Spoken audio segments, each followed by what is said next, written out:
From the Earth to Outer Space by ReadWorks. Many years ago, people here on Earth decided that they wanted to go into outer space.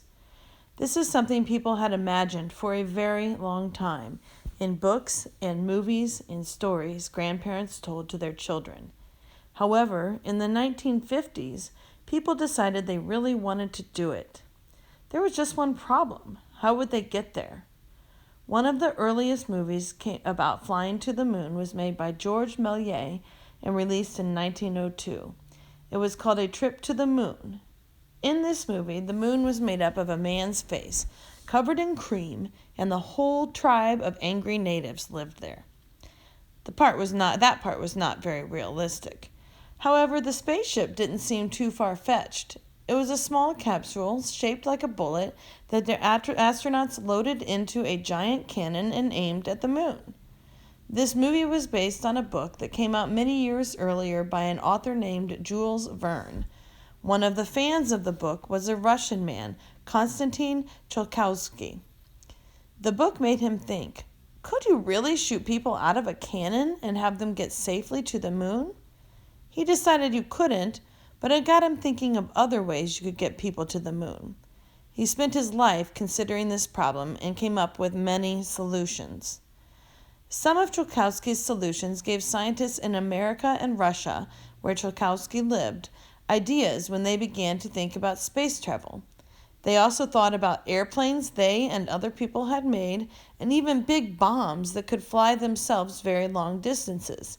How could they take all these ideas and make them into one thing that would safely get astronauts into space?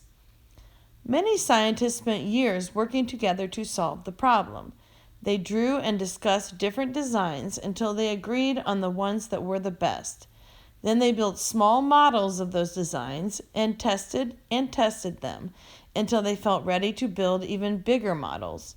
They made full-scale rockets, which they launched without any people inside to test for safety. Often the rockets weren't safe and they exploded right there on the launch pad or shot off in crazy directions like a balloon that you blow up and release without tying it first. After many, many tests, they started to send small animals into space. Only after a long time did they ever put a person inside a rocket and shoot him into space. Even after they began sending people into space, during the Gemini program in the 1960s, scientists were still trying to improve the shape of the rockets. The design changed many times and eventually ended up looking like a half rocket and half airplane. This rocket, called the Space Shuttle, was used for many years. Now the government lets private companies try their own designs for spaceships, and they have come up with many different crazy-looking machines. There is no single solution for sending a person into space. Thanks to the imaginations of people like Jules Verne and Konstantin Tsiolkovsky, and the hard work of the scientists who built and tested rockets over the years, humanity has developed reliable technology for space travel. Still, the work continues. Every day, the people who work on this problem share new designs, build test models, and try to imagine better ways to explore the vast, deep mystery that is outer space.